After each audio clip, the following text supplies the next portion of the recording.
Two white cops slammed an 18-year-old black girl to the pavement during a FaceTime call. No warning, no reason. Now she's in a coma, and her mother stands silent at her bedside. But she's not just a grieving mom. She's a former federal investigator, and she just activated something called Protocol 7.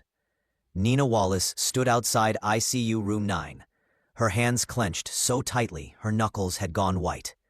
Behind the glass, her daughter, 18-year-old Amara Wallace, lay unconscious, tubes and wires keeping her alive. A nurse approached, hesitant, eyes full of fear. "They said it was mistaken identity," she whispered. "The officers, they thought she was someone else." Nina didn't blink. "Which officers?" "Two white males, late 30s. They said she got mouthy.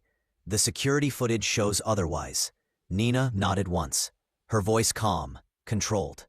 Then they just made the biggest mistake of their lives. What the officers didn't know, what they never thought to ask, was who Amara's mother really was. Dr. Nina Wallace had spent 15 years as a federal investigator before becoming a high-profile civil rights attorney. And when they touched her daughter, they didn't start a case. They started a war. In her car, Nina opened her encrypted briefcase and pulled out a secure device. "Activate Protocol 7, she told the voice on the other end. "Pull every body cam, dispatch recording, and city traffic cam between 5:35 and 6:10 p.m. Zone 4, Sector 9.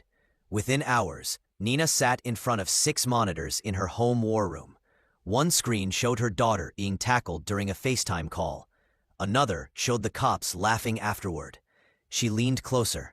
Pause. Zoom in. One of them, badge number 60417, wiped blood from his knuckles. The other muttered, "This one's gonna need spinning." Nina uploaded the raw footage to a secure whistleblower channel. It was viral within minutes. News anchor. "This is the body cam footage leaked this evening, showing 2 officers brutalizing an unarmed black teenager outside a library. The girl is now in a coma. Public outrage is growing." By morning, a crowd had gathered outside the station. Protesters held signs. Reporters screamed questions. And then Nina arrived. She walked straight through the front doors in a fitted blazer, a federal case file in one hand, a USB drive in the other. "I'm invoking Title 42, Section 1983, Civil Rights Violations under color of law. You're no longer under internal review. You're under federal investigation." The chief stepped out of his office, red-faced. "You can't barge in like this." Nina raised a document. Search warrant signed by Judge Lewis. She dropped the USB drive on the conference table. Inside is body cam footage, dispatch logs, prior complaints, and sworn witness accounts. You've protected predators. Now you'll be the one answering questions. The 2 officers who had put Amara in the ICU were escorted out in cuffs, their badges removed in front of their colleagues and news crews. Nina said nothing as flashbulbs popped. She just watched them the way they'd watched her daughter, without empathy. That evening, Nina returned to the ICU. She sat beside Amara's bed and gently held her hand. The monitors beeped quietly. Then, barely there, Amara's fingers twitched. Tears filled Nina's eyes, but her voice remained steady. "You're safe now, baby. Mama took care of it."